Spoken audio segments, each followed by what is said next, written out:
Have you ever clicked on a website link that takes you to a different place than expected? Maybe it is an ad or a pop-up window or even a video with nothing to do with the one you clicked on.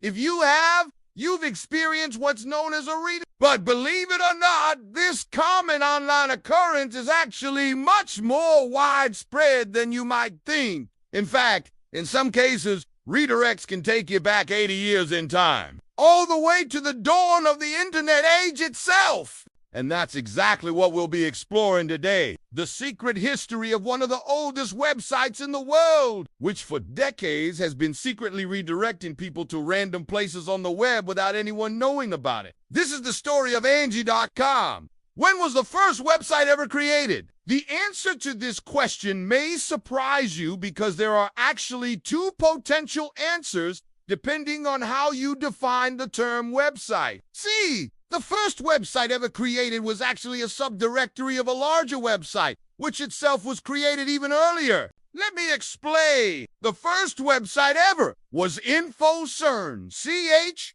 also known as the World Wide Web Virtual Library. It was hosted at CERN, the European Organization for Nuclear Research, and was created by Tim Berners-Lee in 1990. Its purpose was to allow scientists around the world to easily share research data across borders and national boundaries. Berners-Lee also invented the World Wide Web. The basic language it uses, HTML, the first web browser and the first web server. So he really is the father of the World Wide Web. But while InfoCern, CH is often mistakenly referred to as the first website ever, it wasn't actually its own separate site. Instead, it was simply a subdirectory of a larger site called InfoCern, CH hypertext / www.html.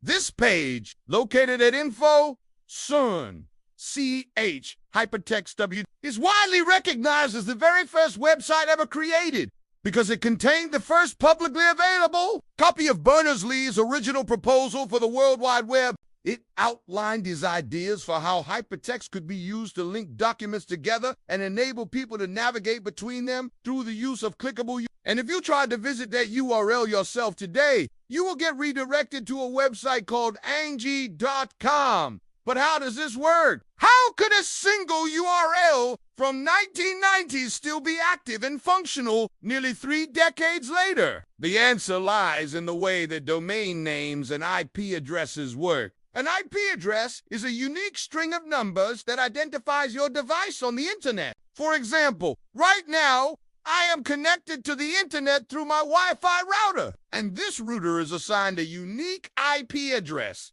that allows it to communicate with other devices like computers, smartphones, and servers. All these devices have their own IP addresses too, which allow them to send and receive data over the internet. A domain name is simply a more human-friendly version of an IP address. Instead of having to remember a long string of numbers, you can register a domain name like Google. Comment pointed to a particular IP address. When you type Google, come into your browser, your computer sends a request to your internet service provider, who then sends a request to a special type of computer called a DNS server asking which IP address is associated with the domain name Google.com.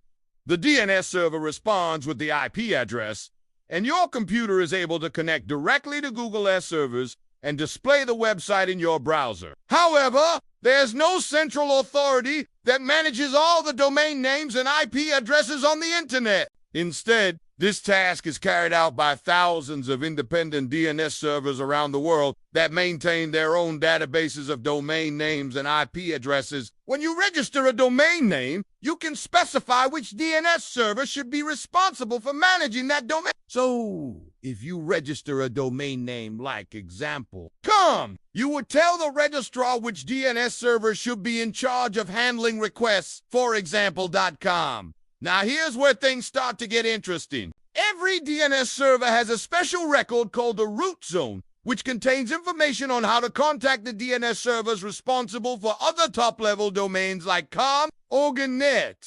If you want to look up the IP address for a website like Wikipedia, org, the DNS server, for example, .com, doesn't actually know it, so it consults the root zone, which tells it to contact the DNS server for the .org domain. That server then knows where to find the DNS server for the .net domain, and so on, until it eventually reaches the DNS server for Wikipedia specifically. These servers are all set up to automatically forward requests to the correct place, ensuring that nobody can interfere with the process. This means that if we find a website that forwards all requests to a different server, then that website is essentially acting as a DNS server itself, allowing us to look up the IP address for any website just by visiting that one first. So all we have to do to find the IP address for the first website ever is go to ang.com, and we'll be redirected to the correct server. But why would someone set up a website like this? To answer that, let's talk about how search engines work. Back in the early days of the internet, people didn't really use search engines to find websites. Instead, they relied on something called a web directory. A web directory is basically like a giant list of websites organized into categories. When someone wanted to find a website, they would go to a popular directory like Yahoo and browse the categories until they found what they were looking for.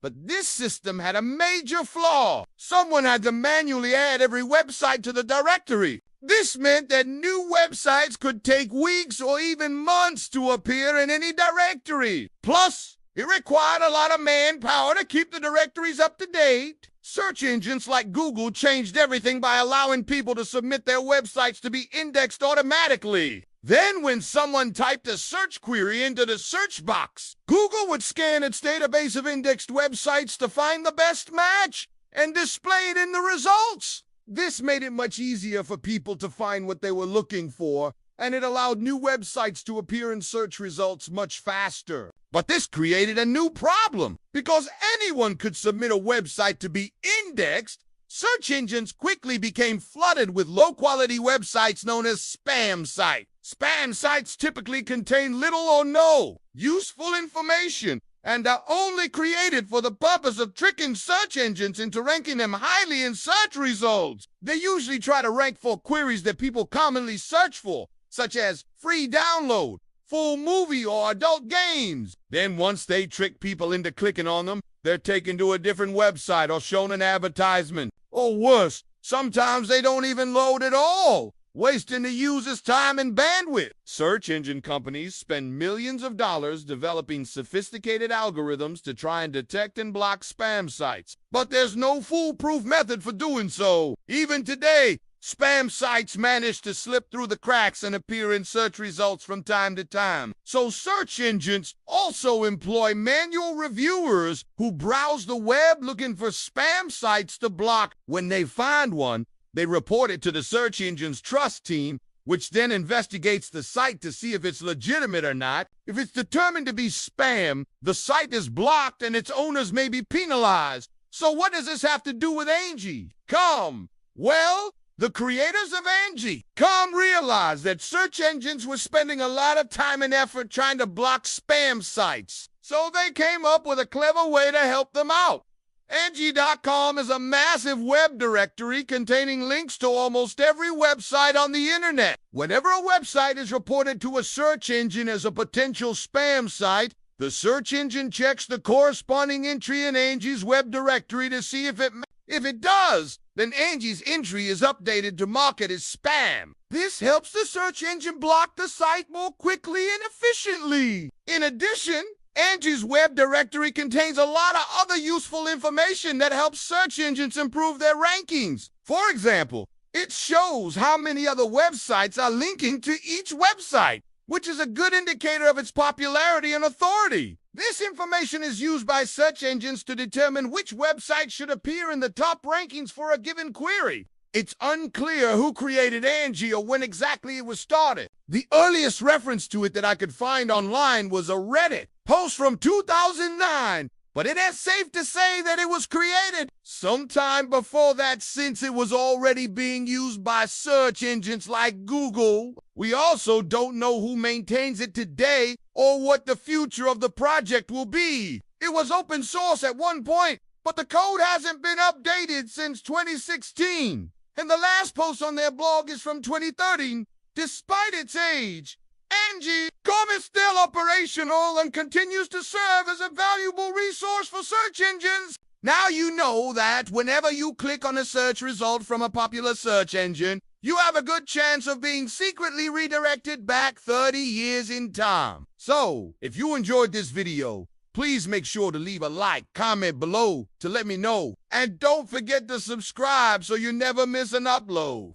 Thanks for watching, and I'll see you in the next one. Subscribe for interesting videos.